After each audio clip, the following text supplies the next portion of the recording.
Since the late 1930s, superheroes have been popular in American culture. Superman, Batman, Wonder Woman, Captain America, Black Panther, Aquaman, Black Widow, Captain Marvel, and so on and so forth. Each one of these superheroes has something in common. They all have an arch nemesis, an enemy that they fight against. Superman and Lex Luthor, Batman and Joker, the Avengers and Thanos. And it's not just superheroes either. The heroes in popular culture all seem to have clear enemies. Harry Potter and Lord Voldemort, Luke Skywalker and Darth Vader, Katniss Everdeen and President Cornelius Snow. The battle between good and evil is intense, and most of the time, we root for the hero to defeat their enemy. Books and movies make it easy to define who the enemy is. But what about in your own life? Who is your enemy? Who is your arch nemesis? Who do you need to defeat in order to vanquish the evil in your own life? It's an interesting question. I can think of people that I don't like, but I wouldn't necessarily consider them my enemies. In doing a quick interwebs search, an enemy is a person who is actively opposed or hostile to someone or something, or a thing that harms or weakens something else. In Luke's Gospel, as a continuation of the Sermon on the Plain, Jesus says, "But I say to you that listen, love your enemies, do good to those who hate you, bless those who curse you, pray for those who abuse you. If anyone strikes you on the cheek, offer the other also. And from anyone who takes away your coat, do not withhold even your shirt. Give to everyone who begs from you. And if anyone takes away your goods, do not ask for them again. Do to others as you would have them do to you.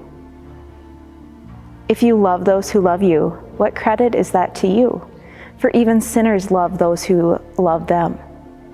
If you do good to those who do good to you, what credit is that to you? For even sinners do the same. If you lend to those from whom you hope to receive, what credit is that to you? Even sinners lend to sinners to receive as much again. But love your enemies, do good and lend, expecting nothing in return. Your reward will be great, and you will be children of the Most High, for He is kind to the ungrateful and the wicked. Be merciful just as your Father is merciful. Do not judge, and you will not be judged. Do not condemn, and you will not be condemned. Forgive, and you will be forgiven. Give, and it will be given to you. A good measure, pressed down, shaken together, running over, will be put into your lap. For the measure you give will be the measure you get back." In this part of Jesus' Sermon on the Plain, Jesus says, love your enemies, do good to those who hate you, bless those who curse you, pray for those who abuse you, do to others as you would have them do to you. Okay, so what does this even mean? How do I do these things when I'm not even entirely sure who my enemy is? Something that I keep wrestling with is this idea that too often our arch nemesis or our enemy is in fact ourselves. How many times have you said or thought these things? I hate myself. I'm a failure. I never do anything right. I'm worthless. I'm a waste of space. I'm stupid. I'm ugly. Those phrases come out way easier than I think we care to admit. And the more we tell ourselves this, the more we believe them. The more we believe these lies that we tell ourselves, the more we become our own worst enemies. We see images of perfection on social media, and we think that we can't measure up.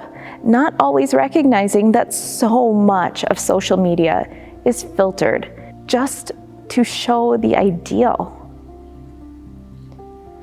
There was a study done by the University of Oxford and the University of Exeter, which focused on the impact of kind thoughts towards oneself and others, along with feelings of self-compassion versus self-criticism.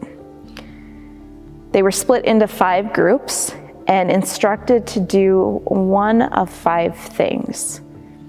One group was to direct kind and compassionate attention to their body sensations. Another to think of a person that they liked and direct friendly wishes to that person and then to themselves.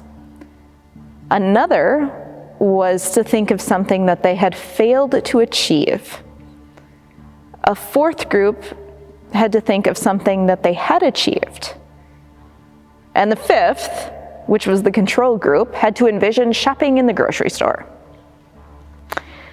So these individuals were then asked a series of questions about their sense of safety, feelings of connection with others, and their likelihood of treating themselves kindly, while their heart rate and their sweat response was measured.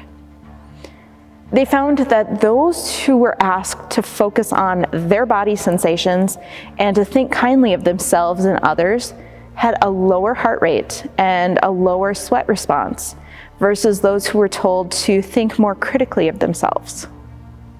And honestly, this doesn't surprise me at all.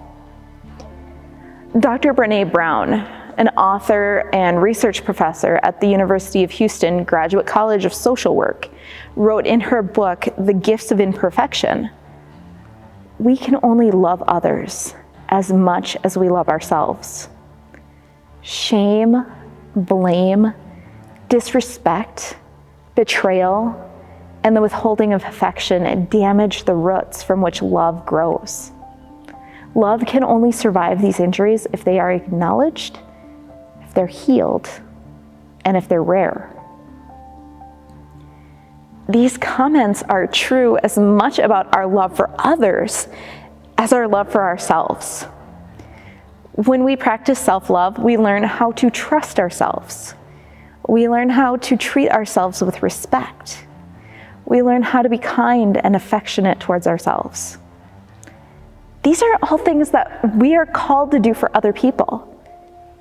So what makes us any less worthy of love? I am totally not saying that we should go the complete opposite direction and become textbook narcissists who are self-absorbed and don't care about anyone but ourselves. And that's not what Jesus is talking about either. Jesus says, "Do to others as you would have them do to you." Treat others with kindness and respect. Love others. Love yourself too. Look at yourself as a beautiful, amazing, blessed child of God, created in God's image. When God created humans, He said we were very good. He didn't say that we were crap or worthless or ugly or stupid. We are the people God created in His image, who are so precious in His sight. Here's the thing. I get that sometimes it is so hard to see ourselves like that. Every day I look at memories from this particular day throughout the past, 18, 19 years on OneDrive at our home. And I see pictures of myself from pre-babies.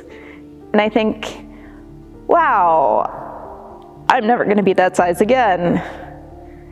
And then I start to feel frustrated that I can't run as fast as I used to, and I can't fit into the size that I did from college.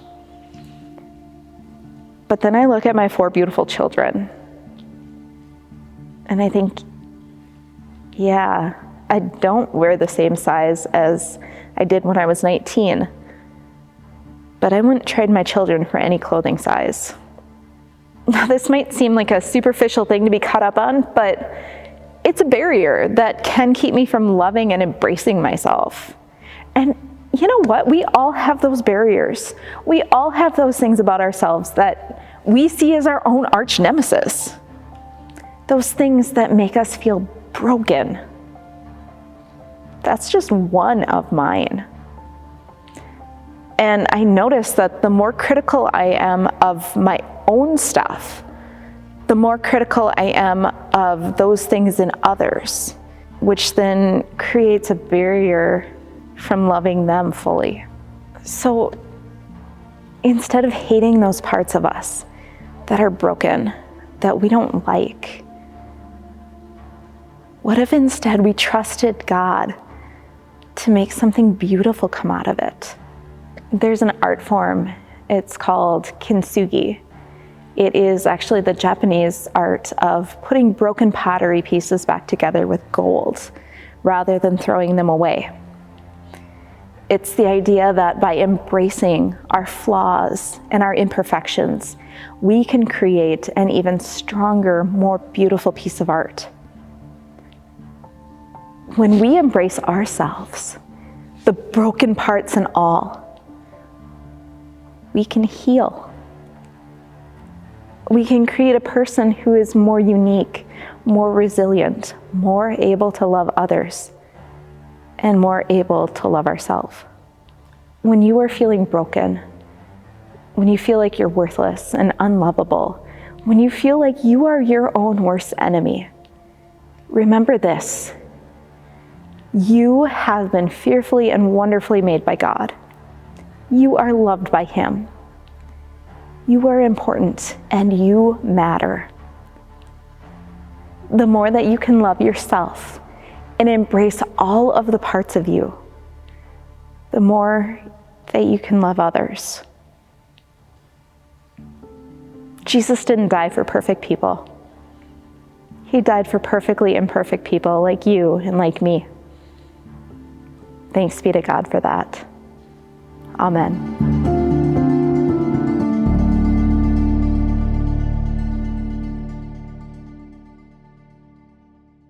This week, I encourage you to take a deeper look by journaling about, meditating on, or talking about these questions, either by yourself or with another person or a small group.